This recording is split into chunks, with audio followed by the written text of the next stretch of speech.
Hello everyone, my name is William Amzalag and I want to welcome you to our 9th episode of Jeunesse Longevity TV. Jeunesse, we are redefining youth.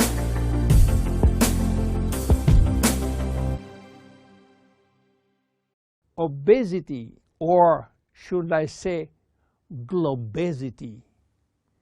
Today, obesity is a worldwide epidemic disease. There is an outrageous eruption of a worldwide obesity even in the countries where not so long ago famine was the #1 health issue.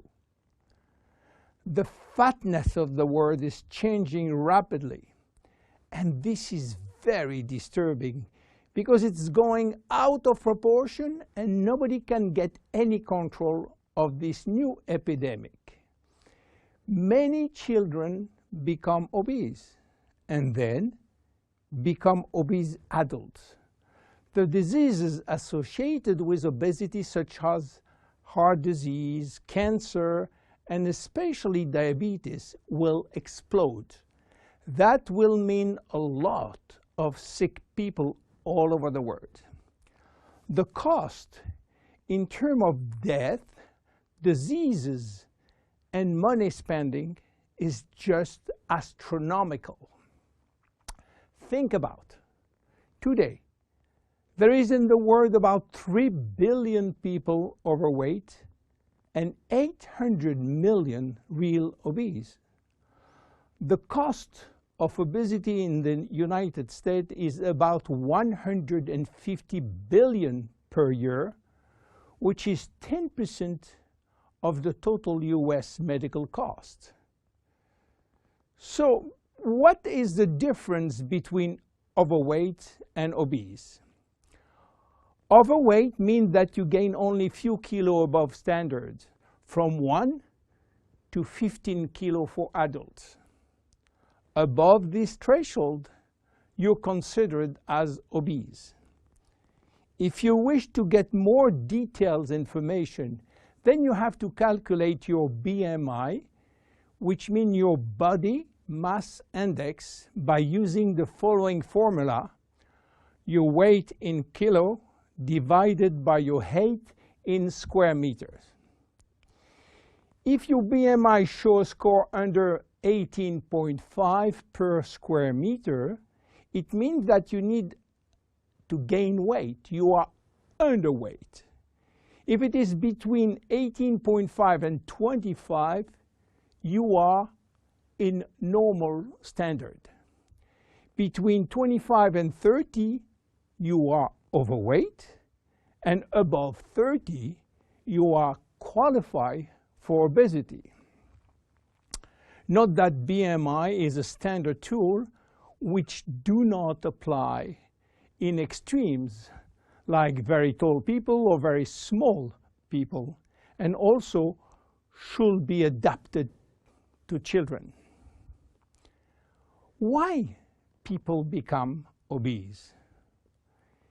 It is very simple in theory, but become more complicated when we reach fat metabolism. We are gaining weight or fat when we eat more than we spend in terms of calorie, or when we spend less than we eat in terms of calorie. So how do we get energy? The body will get energy only from the food, knowing that 1 gram of carbohydrate will release 4 calories, same for proteins, but 1 gram of fat will release 9 calories. So all depend on how much you eat and what kind of food you eat. If the food is rich in fat or in protein or in sugars. Now, how do we spend energy? There are 3 ways to spend energy. The first one is what we call basal metabolism, which is the necessary energy required to get our body working and all our million of chemical reaction working and working properly. This requires approximately 1 calorie per kilo and per hour. So if you weigh 60 kilo, you will spend in 24 hours 60 multiplied by 24 equal 1,440 calories per day. And this is good news because you have no control on that. The second spending is the necessary energy to fight against heat or cold. And these depend on the environment and the way that you are protected against heat or cold. It is called thermogenesis. And again, you have little control on that. The third one is the energy required to move your body, and that is entirely up to you. This is to say that physical activity is the only controllable way to spend energy. We will see later that this very simple way of gaining or losing weight is influenced by many other factors, and especially the control of fat metabolism by a sophisticated group of hormones. So why such epidemic? To understand, we have to go back 20,000 years ago. As surprising that it can be, our genes have not changed for the last 20,000 years. At this time, life for humans was quite difficult. In fact, life was based on food availability, and food was really available only during spring and summer. The rest of the time, no food, almost famine.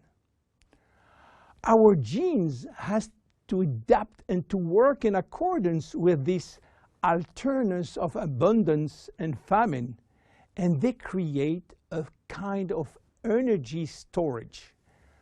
The fat cell was born. This cell has the capacity to store all kinds of energy derived from fat, from carbohydrates, and even proteins. It can increase 50-fold its size and retain energy in the form of triglycerides.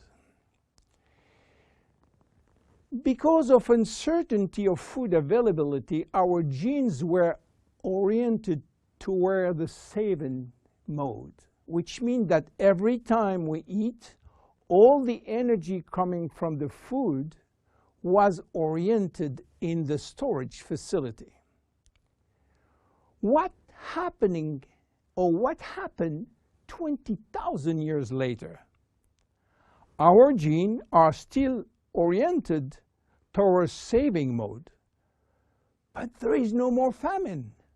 On the contrary, the new society offers an extreme abundance of food rich in calories, and that all over the year. And guess what happened? Everything is going first in storage.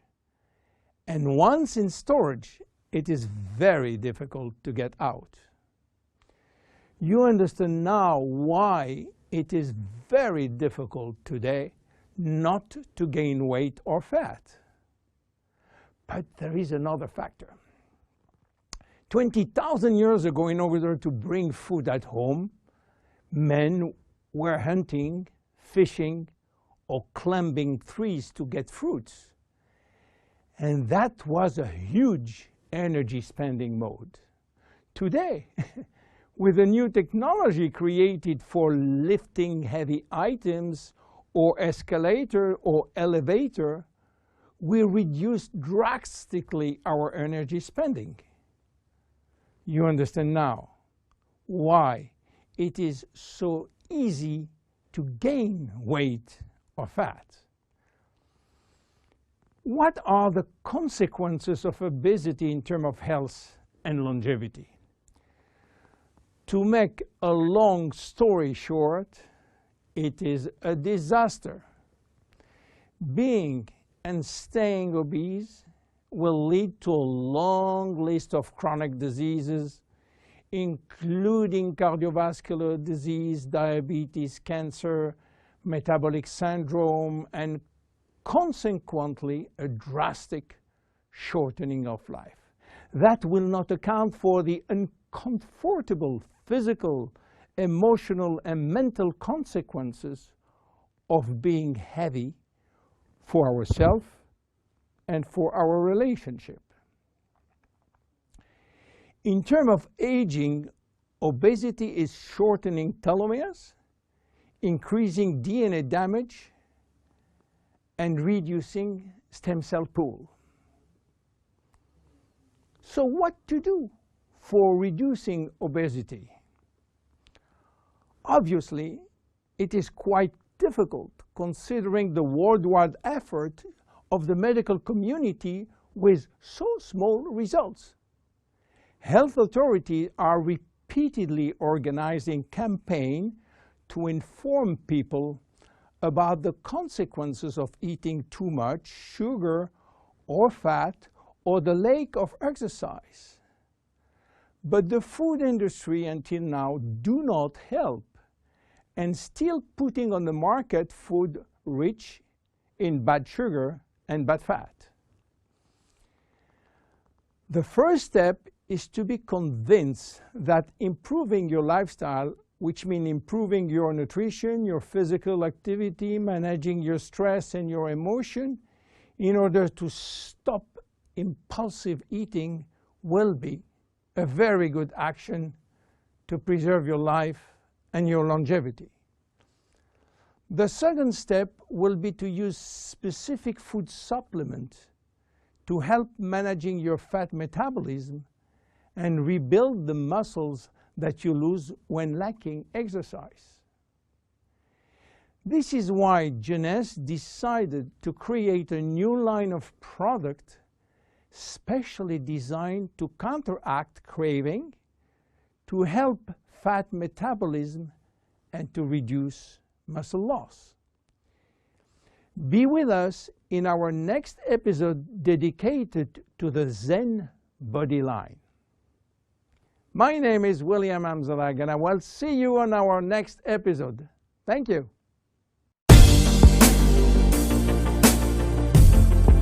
Jeunesse. We are redefining youth.